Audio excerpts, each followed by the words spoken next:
Hi friends అందరికి. ఇగో మేమైతే నిమ్మ చెట్లకి తమ్ముడికి ముండ్ల తీసేద్దావా తుమ్మ చెట్టు ఇది ఇంతకుముందు కొట్టేసి ఇల్లనే ఉంది ఎండిపోయింది. అబ్బో నన్ను కొట్టిందిరా మొత్తం కంపెనీ ఉంది చెట్లు అయితే.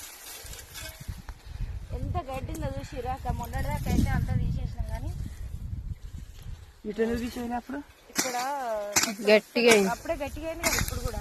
ఇప్పుడు కూడా అప్పుడే గట్టిగా అయింది. ఎండలు బాగా కొడుతున్నాయి. పెరుగుతలేదు. ఇగో మేమైతే టాప్ చేస్తున్నాము, గడ్డి వీక్తున్నాము. మొత్తం తుమ్మ కంపు ఉందిరా. ఇలా తుమ్మ చెట్టు కొట్టేసినాం కానీ కంపు ఘోరం.